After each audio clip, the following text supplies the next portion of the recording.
Hello friends, my name is Shashwat and welcome to Educare science solutions. आज की इस video में हम लोग क्लास 10th लेवल का ऑर्गेनिक केमिस्ट्री का एक टॉपिक सैचुरेटेड हाइड्रोकार्बन्स यानी एल्केन्स पढ़ने वाले हैं। आप सब जैसे कि जानते हैं कि एल्केन्स में carbon carbon single covalent bond present होता है, ठीक। तो ये एक इम्पॉर्टेंट पॉइंट है। Alkanes have carbon carbon single covalent bond. Okay, it is a saturated hydrocarbon. Saturated hydrocarbon. Why it is called a saturated hydrocarbon? Because all its four valencies are satisfied. Okay, that's why it's called a saturated hydrocarbons. Now the next thing is alkanes are also called as paraffins. Also called as paraffins. Now what does these paraffins means? This word paraffins derive from two words, param, which means little, and affinis, which means affinity. So why we called alkanes as paraffins? This type of question may be asked. So the answer is that at normal conditions alkanes were relatively unreactive. That's why they are called as paraffins. So they are at normal condition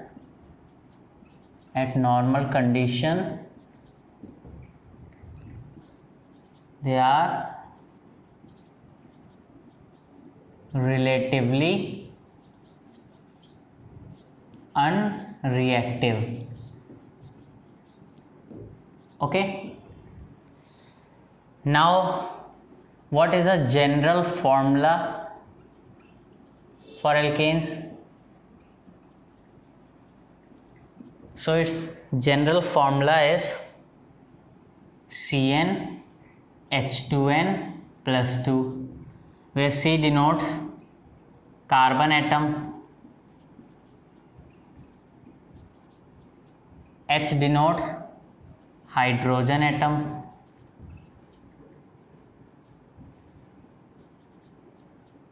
and this N denotes number of carbon atoms. Okay, now what kind of isomerism is present? Isomerism, so there is only one type of isomerism we found in alkanes, which is chain isomerism. Chain isomerism. What is chain isomerism? Let me see with an example. वैसे तो chain isomerism की बल्कि पूरे isomerism and its types की video मैं पहले ही बना चुका हूँ, उसका लिंक मैं डिस्क्रिप्शन में दे दूँगा, वहाँ से आप देख लीजिएगा। लेकिन एक जनरल नॉलेज के लिए आप एग्जांपल समझ लीजिए। मान लीजिए आपको एक कंपाउंड दिया है CH3 CH2 CH2 CH2 CH3, ठीक। It is N-pentane. Now it's the next isomer which we can form is CH3 CH CH3 CH2 CH3. Okay, it is isopentane.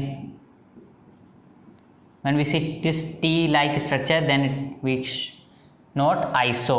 Okay, next isomer which we can form is CH3 CH3 CH3 CH3. Okay, this is called neopentane.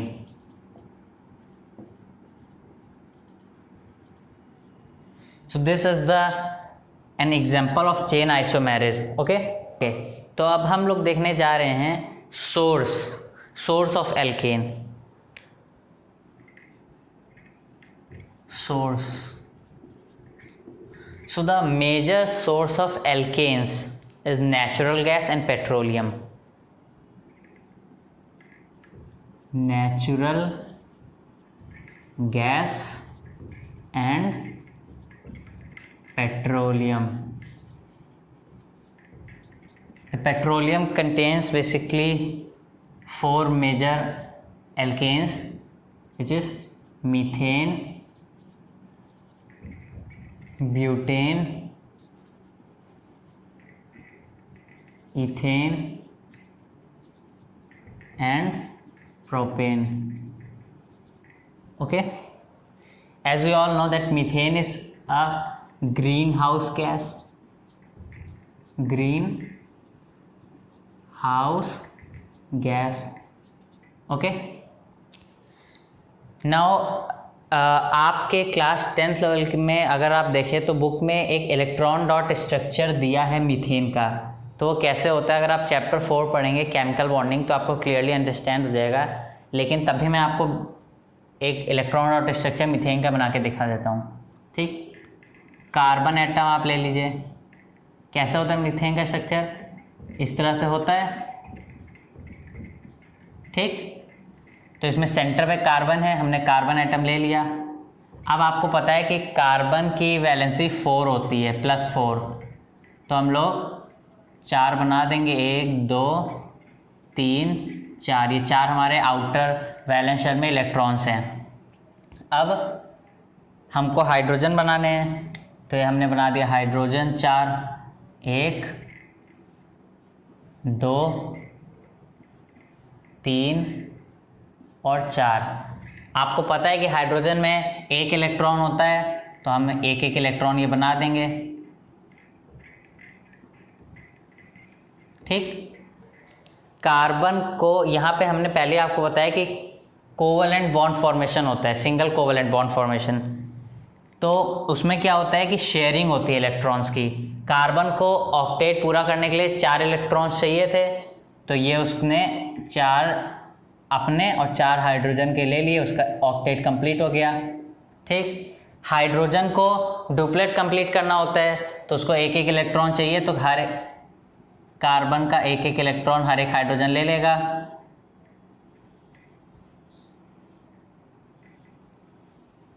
यहाँ पे इसका duplet complete हो गया। तो ये था electron dot structure methane का। ठीक, अब जो नेक्स्ट थिंग है, देखिए अगर आपको कोई भी ऑर्गेनिक कंपाउंड पढ़ना है तो उसमें एक बेसिक सीरीज़ किस तरह आपको पढ़ना होगा। उसमें पहले आपको पढ़ना होगा उसकी प्रिपरेशन, जिसमें lab method and other several methods भी होते हैं। नेक्स्ट उसकी फिजिकल प्रॉपर्टीज़ पता होनी चाहिए। देन उसकी केमिकल प्रॉपर्टीज़, जिसमें नंबर ऑफ़ रिएक्शंस आती हैं, जो मैं भी आपको बताऊंगा। एंड लास्ट में उसके यूजेस। तो इतना आपको आना चाहिए, और तब आप कह सकते हो कि आपका कोई भी ऑर्गेनिक कंपाउंड आपको क्लियरली अंडरस्टैंड हो गया है, और क्वेश्चंस भी वहीं से पूछे आते हैं। तो सबसे पहले हम लोग चालू करते हैं प्रिपरेशन से। प्रिपरेशन, अगर आप क्लास 10th लेवल पे, तो इसमें सिर्फ मीथेन और इथेन के बारे में आपको हर एक चीज़ पूछी जाएगी, और क्वेश्चंस में उतना ही है आपके सिलेबस में। तो आपको मीथेन एंड इथेन पढ़ना है। ठीक, अगर सबसे पहले तो जो मोस्ट इम्पॉर्टेंट होती है लैब प्रिपरेशन, लैब मेथड। तो लैब मेथड पहले हम लोग देखते हैं मीथेन का।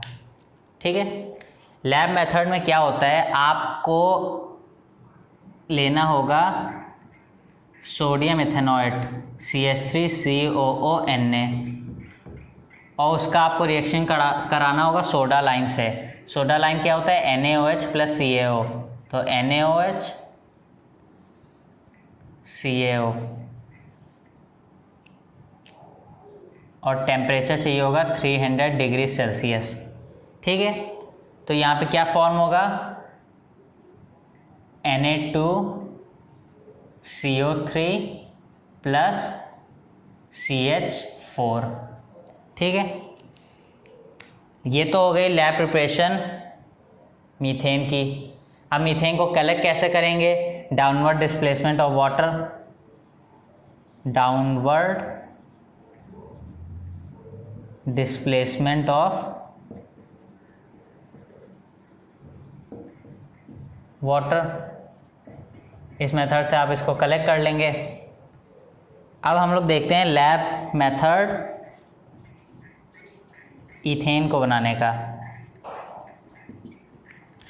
इथेन भी सेम इसी तरह के प्रोसीजर से बनेगी। आपको यहाँ पे लेना होगा, आपने यहाँ लिया था सोडियम इथेनॉइड, यहाँ पे लेना होगा sodium propanoid.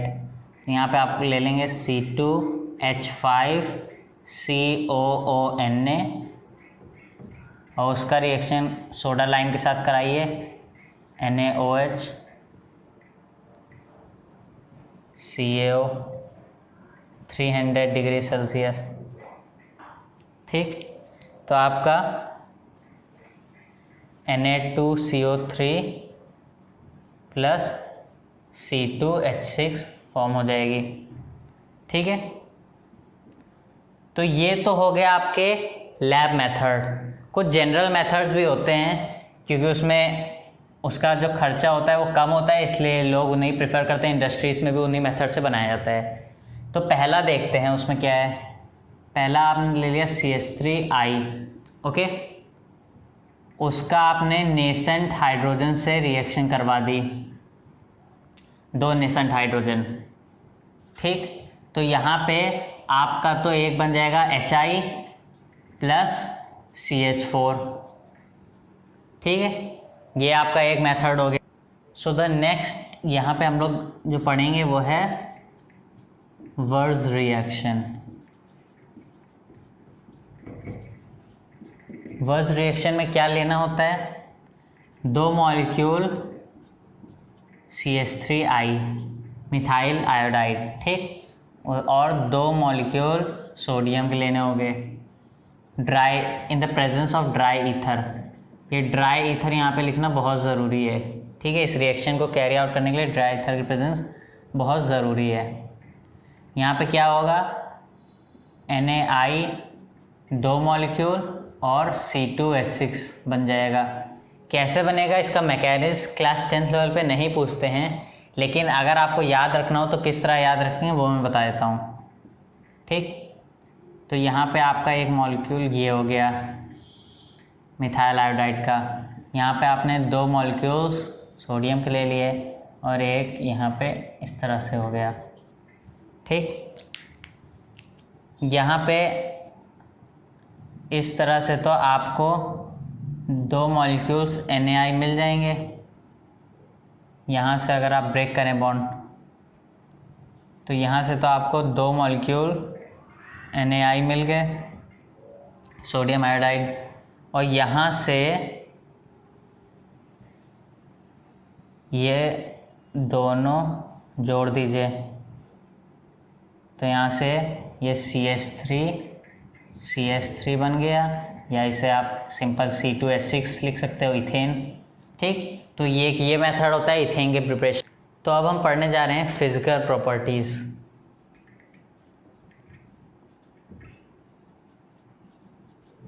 Physical properties, physical properties में हम लोग 2 की पढ़ेंगे, मीथेन की एंड इथेन की। तो पहली जो प्रॉपर्टी है वो ये है कि it is colourless odourless gas, okay. और यहाँ पे इथेन की भी ये प्रॉपर्टी सेम है, सेम प्रॉपर्टी। जो नेक्स्ट प्रॉपर्टी है मीथेन की वो है low melting point and low boiling point. Boiling point and melting point बहुत लो है, और यही प्रॉपर्टी सेम मीथेन की भी है। मीथेन की जो प्रॉपर्टी है वो है थर्ड प्रॉपर्टी, वो है insoluble in water but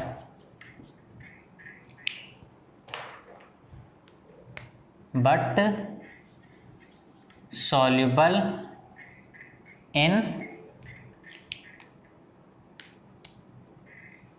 organic solvents।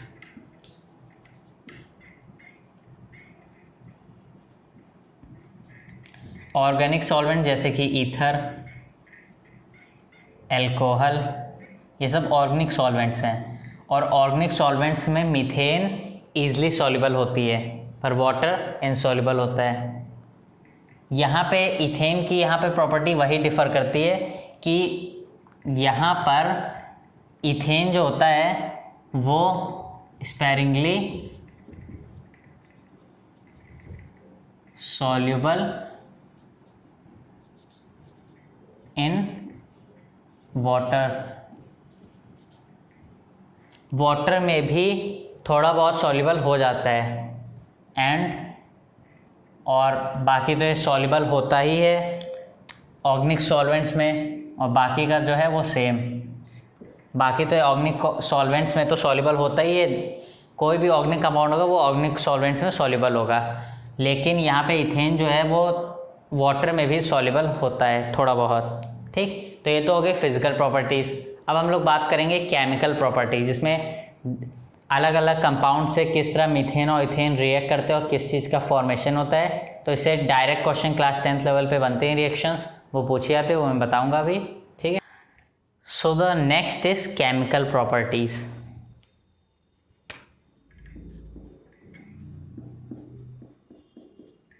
Chemical properties, chemical properties में हम लोग जो पहली केमिकल प्रॉपर्टी है वो है substitution reaction. Substitution reaction, substitution reaction में एक एटम या ग्रुप ऑफ एटम दूसरे को रिप्लेस करेगा। ठीक, सब्स्टिट्यूशन रिएक्शन में पहला जो होता है, जो पहला है वो है reaction of methane with halogen. Methane with halogen. ठीक, कैसे होगा रिएक्शन वो देखिए। ये आपको CH4 मीथेन दिया हुआ है, इसका जब आप Cl2 के साथ क्लोरीन के साथ रिएक्ट कराओगे सनलाइट के प्रेजेंस में, HV या इसको लिख लो सनलाइट, इसकी प्रेजेंस में अगर आप कराओगे तो क्या बनेगा, CH3Cl plus HCl।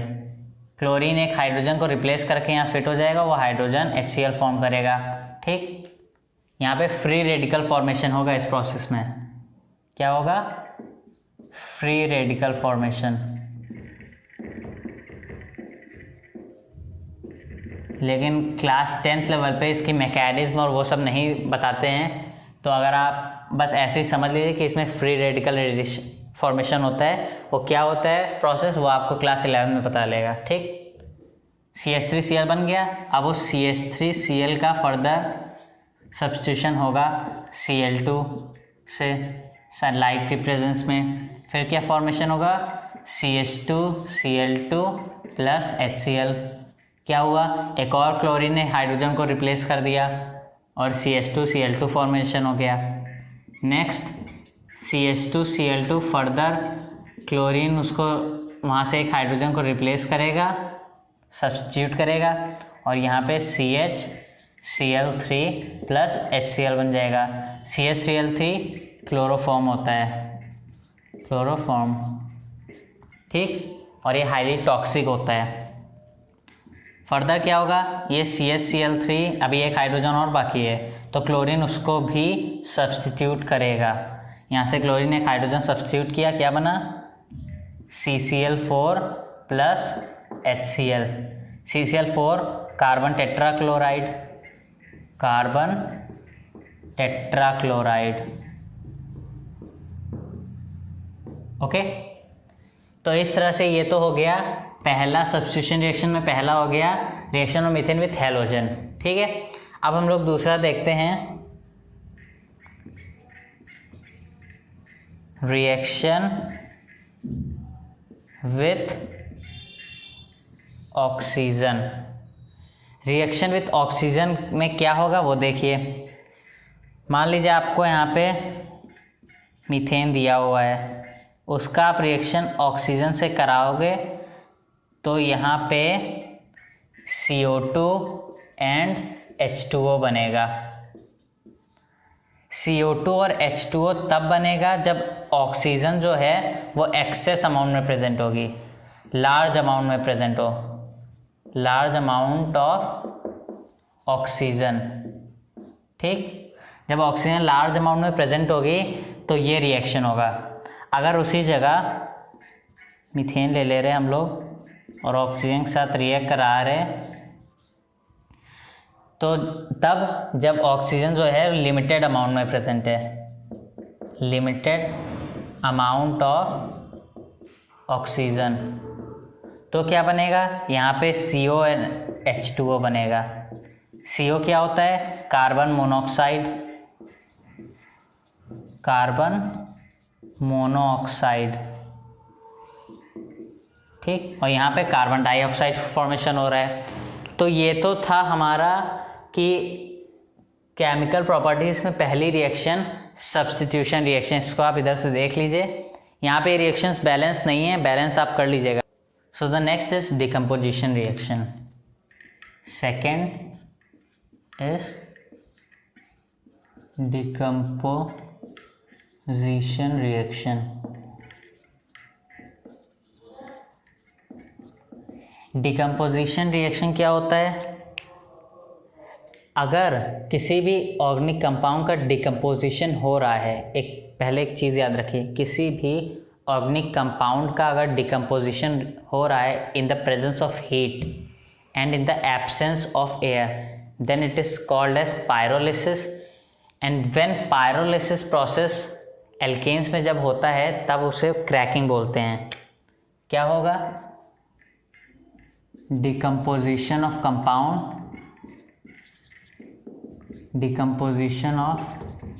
compound in heat in absence of air is called pyrolysis. Okay, and when pyrolysis occurs in alkanes, the process is called cracking. Okay, तो इस रिएक्शन को, क्रैकिंग को हम लोग इसमें देखते हैं दोनों ही मीथेन और इथेन के। पहले मीथेन का देखते हैं। मीथेन ले लिया, उसको आपने 1500 डिग्री सेल्सियस पे हीट किया, क्या होगा, C2H2 का फॉर्मेशन होगा। ठीक, इथाइन का, एंड यहाँ पे हाइड्रोजन रिलीज हो जाएगा। तो ये तो हो गई डिकम्पोजिशन रिएक्शन मीथेन की। इथेन की बात करते हैं, C2H6 ले लो, तो यहाँ पे आपको 500 डिग्री सेल्सियस लेना पड़ेगा टेम्परेचर, एंड Al2O3 लेना पड़ेगा। ठीक, तो यहाँ पे क्या होगा, C2H4 फॉर्म हो जाएगा और हाइड्रोजन रिलीज हो जाएगा। ठीक, तो ये तो दो रिएक्शन हो गई डिकम्पोजिशन रिएक्शन की, मीथेन की और इथेन की। ठीक, तो अब जब हम लोग जो नेक्स्ट पढ़ेगा वो है catalytic oxidation. So the third is catalytic oxidation.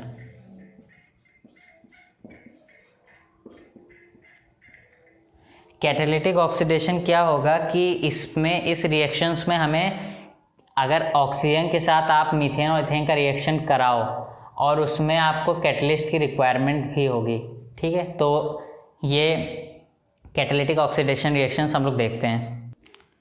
तो कैटालिटिक ऑक्सीडेशन रिएक्शन पहली जो है उसमें क्या होगा, मीथेन का आप ऑक्सीजन के साथ रिएक्शन कराओ, कंडीशन क्या चाहिए होगी, 475 केल्विन टेम्परेचर कॉपर ट्यूब में एट 120 एटमॉस्फेरिक प्रेशर। क्या होगा यहाँ पे, CH3OH मिथेनॉल फॉर्म हो जाएगा। अगर इसी जगह हम लोग मीथेन का रिएक्शन ऑक्सीजन के साथ कराएं,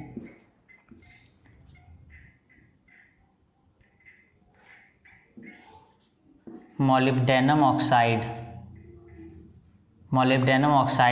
की प्रेजेंस में, तो फिर यहाँ पे क्या होगा, यहाँ पे फॉर्मेल्डिहाइड बनेगा HCHO प्लस H2O, ठीक। और उसी जगह अगर हम लोग मीथेन का ऑक्सीजन से कराएं मैग्नीज कंपाउंड की प्रेजेंस में, तो यहाँ पे क्या होगा, फॉर्मिक एसिड बन जाएगा HCOH प्लस वाटर रिलीज होगा, ठीक है। तो ये तो हो गई 3 कैटालिटिक ऑक्सीडेशन की रिएक्शंस। अब हम लोग एक और ऑक्सीडेशन रिएक्शन देख लेते हैं जो नॉर्मल कंडीशंस में होती हैं, जो हमारा 4th आएगा, ऑक्सीडेशन रिएक्शन, ठीक। मान लीजिए आपको यहाँ पे मीथेन दिया हुआ है CH4, इसका आप नेसेंट ऑक्सीजन के साथ रिएक्शन कराओ। नेसेंट ऑक्सीजन मिलेगा कहाँ से, 2 ऑक्सीडाइजिंग एजेंट K2Cr2O7 या फिर KMNO4 ये नेसेंट ऑक्सीजन प्रोवाइड कराएंगे, ठीक है। नेसेंट ऑक्सीजन के साथ कराओगे क्या होगा, CH3OH फॉर्म हो जाएगा। फर्दर इसका नेसेंट ऑक्सीजन के साथ कराओगे तो क्या होगा, यहाँ पे बनेगा, किस तरह से रिएक्शन होगा, यहाँ पे H2O निकल जाएगा और ये बनेगा HCHO, ठीक है। फर्दर इसका नेसेंट ऑक्सीजन के साथ कराओगे तो क्या बनेगा, HCOOH बनेगा, फॉर्मिक एसिड बन जाएगा। फर्दर इसका नेसेंट ऑक्सीजन के साथ कराओगे तो क्या बनेगा, CO2 प्लस H2O, ठीक। तो ये तो एक सिंपल ऑक्सीडेशन रिएक्शन हो गई जो यहाँ पे देखने को मिलता है, जिसे हम लोग स्लो कंबशन बोलते हैं, स्लो कंबशन रिएक्शन। तो यहाँ पे इसकी ये हो गई, मीथेन का ऑक्सीडेशन कराओ, CH3OH मिथेनॉल बनेगा, फिर उसका फर्दर ऑक्सीडेशन कराओगे फॉर्मेल्डिहाइड बनेगा, उसका फर्दर ऑक्सीडेशन कराओगे फॉर्मिक एसिड, फर्दर कराओगे CO2 एंड H2O बन गया, ठीक। तो ये स्लो कंबशन रिएक्शन हो गई इसकी। लास्ट जो थिंग है यूजेस देख लेते हैं, फॉर्मिक एसिड एंड इसका। तो जैसे कि अभी मैंने बताया कि डिफरेंट तरीके के कंपाउंड्स के फॉर्मेशन के लिए भी इसका यूज़ होता है। जैसे कि अभी आपने देखा फॉर्मिक एसिड, तो पहला जो यूज़ है, use for formation of different organic compounds, ठीक। तो डिफरेंट ऑर्गेनिक कंपाउंड्स की तरह यूज़ होता है। दूसरी बात, गुड फ्यूल की तरह यूज़ होता है। मीथेन जो वर्ड है वो मार्श गैस से आया है, ठीक, जो कि गुड फ्यूल की तरह काम करती है, मार्शी एरियाज में वो गैस रिलीज होती है, तो गुड फ्यूल्स, मीथेन एक गुड फ्यूल होता है, तो ये उसका यूज़ होगा। और ऐसे ही नंबर ऑफ़ यूजेस होते हैं। तो यहाँ पे हमारा ये जो एल्कीन्स है, सैचुरेटेड हाइड्रोकार्बन्स, वो कंप्लीट हो रहा है। नेक्स्ट वीडियो में अनसैचुरेटेड हाइड्रोकार्बन्स जिसमें एल्कीन्स और एल्काइंस पढ़ाएंगे, और उसके अलावा क्लास 10th लेवल पे जितने भी ऑर्गेनिक कंपाउंड्स की स्टडी आपको करनी है, एक एक वीडियो सबकी सेपरेटेड बनाऊंगा। ठीक।